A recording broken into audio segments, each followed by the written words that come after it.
You've seen the ads. Repair your enamel. Stronger teeth in weeks. Hydroxyapatite rebuilds enamel naturally, all delivered with glossy smiles and close-ups of perfect teeth. But behind the glossy pack shot, what are these brands actually promising?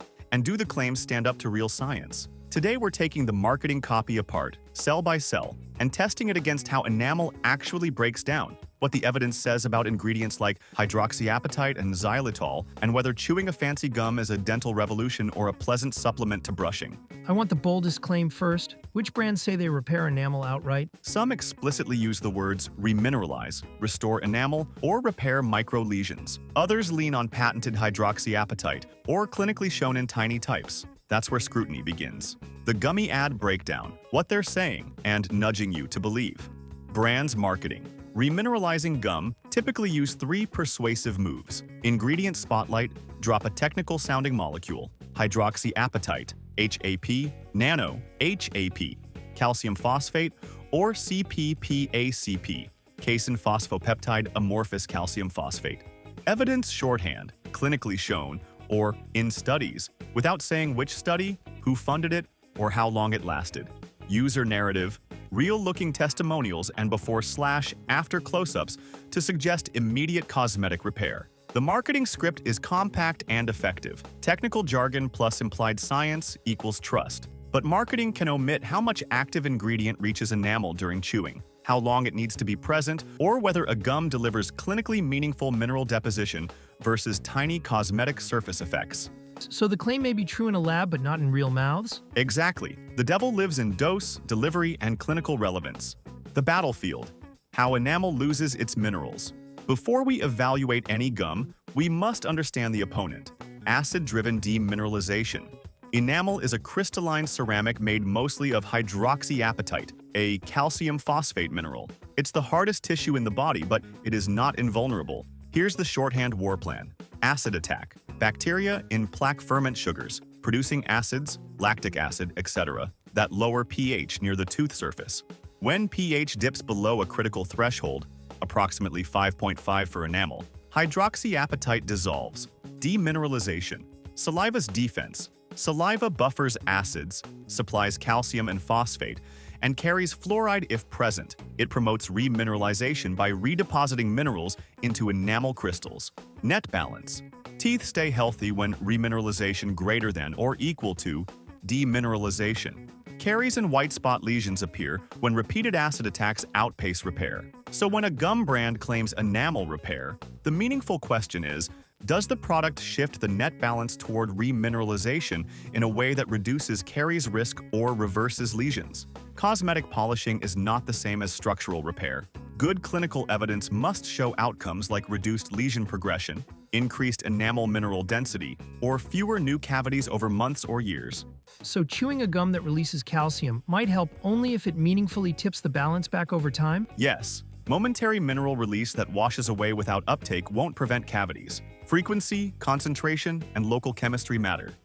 Ingredient deep dive. Hydroxyapatite. Hype, mechanism, evidence. HAP is the mineral your enamel is made of. If you add synthetic hydroxyapatite to oral care products, the story goes, you provide the building blocks for enamel to rebuild. Sounds tidy? The mechanistic logic is plausible. HAP particles can deposit on enamel, fill microscopic defects, and act as a scaffold for remineralization. Importantly, multiple recent in vitro, in situ, and clinical studies have reported that hydroxyapatite-containing toothpastes and products can promote remineralization and, in some trials, perform comparable to low-concentration fluoride in preventing early lesions. But caveats matter. Particle size and formulation. Nano HAP behaves differently from larger particles. Formulation affects adherence and delivery. Not every product labeled hydroxyapatite delivers the same dose or particle size. Delivery vehicle.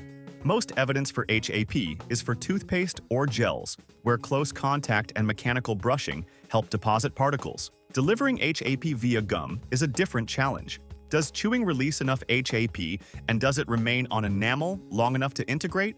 Some preliminary studies suggest HAP in chewing formats can raise salivary calcium and deposit minerals on enamel samples in intraoral appliances, but quality and quantity of evidence vary. So HAP is promising, but delivery and dose are everything. Exactly. The molecule is real science. The product's ability to use it is what we must check. Xylitol. What it actually does and doesn't. Xylitol gums claim to reduce cavities, kill bacteria, and therefore promote enamel health. This one has real traction. Mechanism in plain terms. Xylitol is a sugar alcohol bacteria can't ferment efficiently. Streptococcus mutans, a key cavity-causing bug, don't thrive on xylitol. Chewing xylitol-containing sugar-free gum increases saliva flow, which buffers acid, and reduces karyogenic bacteria, lowering acid production after snacks. Systematic reviews and long-term studies have shown xylitol reduces plaque formation and can lower caries incidence when used regularly. Chew frequency and dose matter. But again, xylitol is antibacterial/anti-caries via ecology and saliva. It does not literally recrystallize enamel the way deposited calcium phosphate might. In practice, xylitol is a proven preventive adjunct, especially when chewed frequently after meals. When combined with bona fide remineralizing agents, HAP or CPPACP, the effects appear additive. More bacterial control plus more mineral supply. Some studies suggest the combination enhances remineralization compared with xylitol alone. So xylitol is real, but it's more about preventing loss than rebuilding structure by itself? Yes, xylitol is strong prevention evidence. Direct enamel repair claims need different evidence. The brand gap. Marketing versus clinical rigor. Here's the practical taxonomy you'll see on packs. Good sign. Contains nanohydroxyapatite, shown in randomized controlled trials to reduce lesion progression, with clear citation to peer-reviewed studies. Ambiguous sign. Clinically shown, or helps remineralize without named trials. No funding disclosure, or references to unpublished in vitro work. Red flag. Cosmetic before clinical framing. Heavy use of testimonials, before/after photos without timescale, or equating increased surface gloss with enamel repair. So the shopper's job is to ask, where's the randomized clinical trial? Yes, look for independently funded RCTs or meta-analyses showing clinically meaningful outcomes, fewer cavities, lesion reversal, or mineral density gains over months, not just lab smears. What counts as proof in dentistry? Before we judge any product, we need a fair standard. In oral health science, good evidence usually means randomized controlled trials, RCTs. Human participants, not just extracted teeth in a dish. Clear outcomes like lesion reversal, reduced new cavities, or measurable increases in enamel mineral density. Adequate sample size and study duration. Months, not days. Independent funding or transparent disclosure. Anything less, short-term lab studies, in vitro tests, or tiny uncontrolled trials can suggest possibilities, but they cannot confirm real-world benefit. So a study where a gum makes an enamel chip shinier in a lab isn't enough? Right, that might show surface coating, not true structural repair. Hydroxyapatite gums. What the best studies show. Hydroxyapatite itself is not snake oil. As we said earlier, toothpastes and gels containing nanohydroxyapatite have growing, respectable evidence for remineralization. But gum is a different delivery system. Here's the honest landscape. Some clinical trials show that chewing gum containing hydroxyapatite or calcium phosphate complexes can increase salivary calcium and phosphate levels. Short-term studies report reduced surface roughness and modest mineral deposition on early white spot lesions.